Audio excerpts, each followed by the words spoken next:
서비스를 제공하는 지역 거점 의료시설을 마련하겠습니다. 대전시 전역을 순환하는 친환경 운송수단인 트램을 건설하여 도심의 교통 혼잡을 완화하여 주민들의 생활 편의를 높이도록 하겠습니다. 서울 도시철도 7호선을 접경 지역인 포천까지 연장하여 주민들에게 대중교통 서비스를 제공하는 한편 지역 개발의 토대를 마련하겠습니다. 동해선 철도의 포항 동해 구간을 전철화하여 동해선 전 구간을 환승 없이 빠르고 편리하게 이용할 수 있도록 하겠습니다. 전국 국도 8개도의 위험 구간에 대해서도 개선해 나가겠습니다. 급경사 및 선형 불량 구간, 그다음에 차로수의 불균형에 따른 병목 구간을 개량하여 도로 이용의 안전성과 편의성을 높이도록 하겠습니다.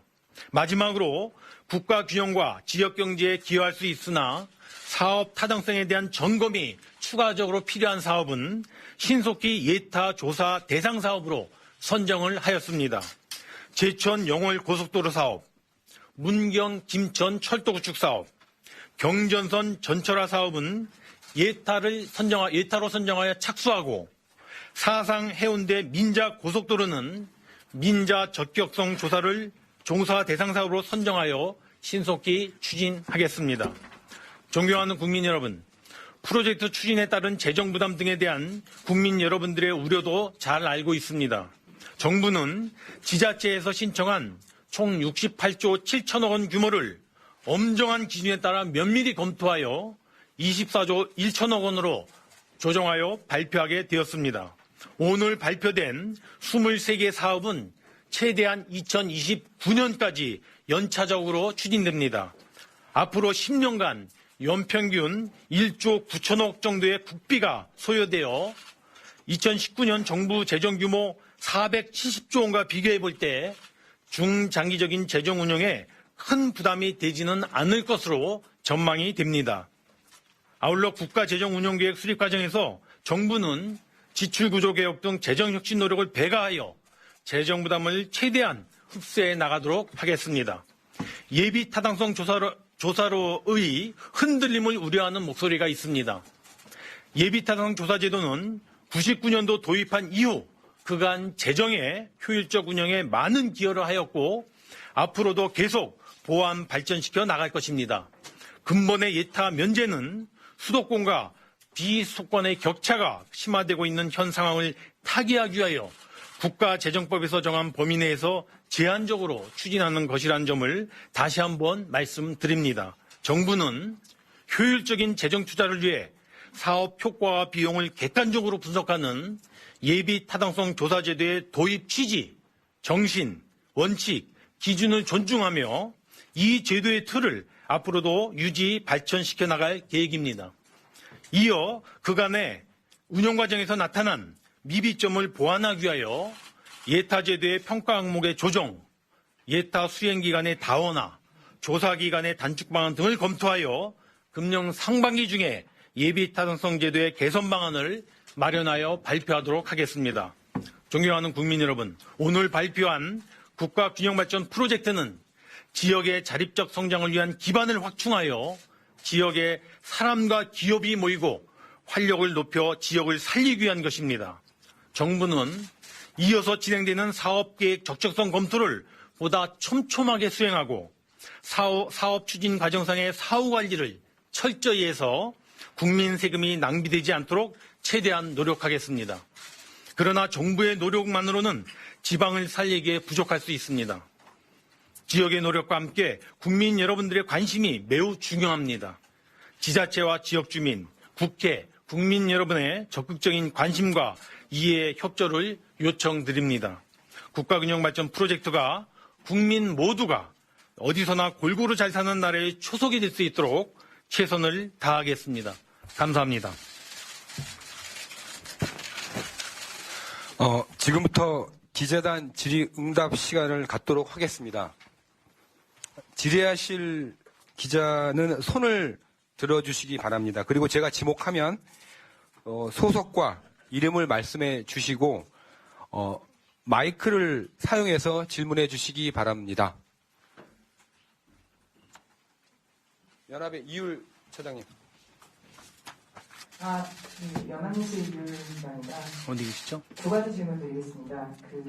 총 24.1조 중 20조 5천억 원이 SOC 투자입니다. 그동안 SOC 투자를 통한 경기 부양을 피해왔던 정부로서는 상당한 입장 변화인데요.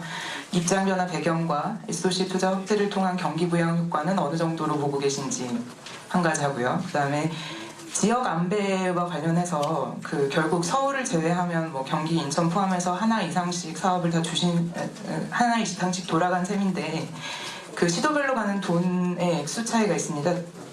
경남은 4.7조인 반면에 광주나 경북은 10분의 1도 안 되는 4천억 수준인데 그 기준은 어떻게 정하신 건지 궁금합니다. 예, 아까 SOC를 통한 경기 부양이라고 말씀을 주셨는데요. 이와 같이 오늘 국가균형발전 프로젝트를 발표하게 된 근본적인 원인은 경기 부양에 있는 것이 아니고 국가균형발전을 도모하기 위한 것입니다. 2차 제도의 한계를 감안해서 국가균형발전을 도모하는 것이 1차적인 목적이고요. 이와 같은 사업 추진으로 인해서 물론 경제 활력을 찾는 데도 도움이 될 것으로 예상이 됩니다. 아시는 것처럼 오늘 23개 사업 24조 원은 2020년부터 2029년까지 약 10여 년에 걸쳐서 추진이 됩니다. 그래서 사실상 이와 같은 프로젝트를 추진한다고 발표를 드렸습니다마는 올해하고 내년 정도에는 크게 아마 착공이 어렵지 않을까 생각입니다. 준비 기간을 감안한다면 그런 의미에서 올해 뭐 당장의 경기 부양을 위해서 이 SOC 사업을 추진한다라는 것은 저는 조금 다른 지적이실 것 같고요. 정부로서는 좀 멀리 보고 지역 균형 발전을 위해서 이와 같은 지역 사업들을 검토하여 발표하게 됐다는 점을 말씀을 먼저 드립니다. 두 번째 아까 지역 안배 말씀을 주셨는데 저희가 의도적으로 무조건 지역을 균형 있게 배분해야 된다는 원칙은 없었습니다.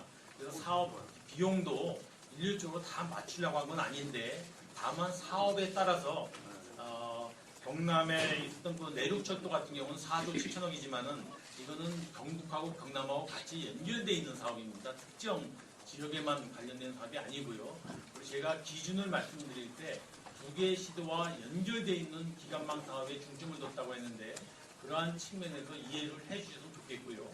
광주 같은 경우에는 저희가 지자체로 하여금 사업을 내려갈 때 꼭 SOC 사업만 낼 것이 아니고 지역 전략 산업과 관련된 프로젝트도 좋다라고 이렇게 아마 지자체에 요청을 드렸고 광주에서는 지역과 관련된 SOC 사업보다는 AI 직접단지라고 하는 산업 정책을 스스로 선택해서 제시했다는 말씀을 제가 드립니다.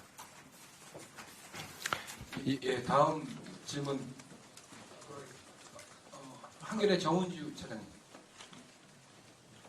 네, 한겨레 정은주입니다. 문재인 정부가 새 경제 패러다임을 굉장히 강조했는데요. 지금 오늘 발표한 이 프로젝트 같은 경우에는 새 경제 패러다임이라는 차원에서 보면 상당히 좀 동떨어져 있다는 느낌이 들거든요. 그거에 대한 그런 비판적인 평가에 대한 의견을 여쭤보고 싶고요. 두 번째 질문은 지금 이 예타 제도의 를 올 상반기까지 이제 보완하시겠다고 말씀하셨는데 구체적으로 어떤 내용으로 이 제도 개선을 하실 계획인지 좀 궁금합니다. 먼저 아까 처음에 말씀드리기에 경제 패러다임과 좀 상충된다고 말씀을 주셨는데 저는 어떤 의미에서 상충되는지 좀 의견을 좀 달리하고요. 이 사업은 우리 정부가 지방 분권이라든가 지역의 균형 발전도 굉장히 중요한 국정의 방향입니다. 그러한 방향을 뒷받침하기 위해서 아까 말씀드렸던 지역 균형 발전의 차원에서 추진이 되었고 그런 측면에서 본다면은 국정의 전체적인 패러다임과 기조와는 저는 부합하는 작업이 아닌가 생각이 듭니다.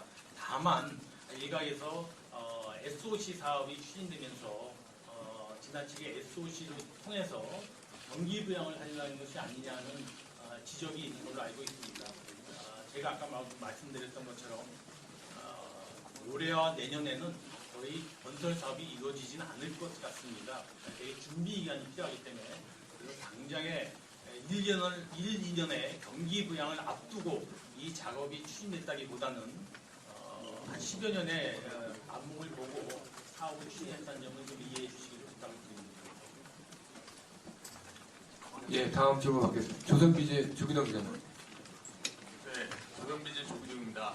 두 가지 질문 드리겠습니다. 일단 첫 번째는 지역균형 발전을 이 사업을 추진하는 근거로 주셨는데 실제로 보면은 지역에서 한 1조 원 정도 되는 SOC 사업은 이전에도 많이 집행이 돼 있었고 비슷한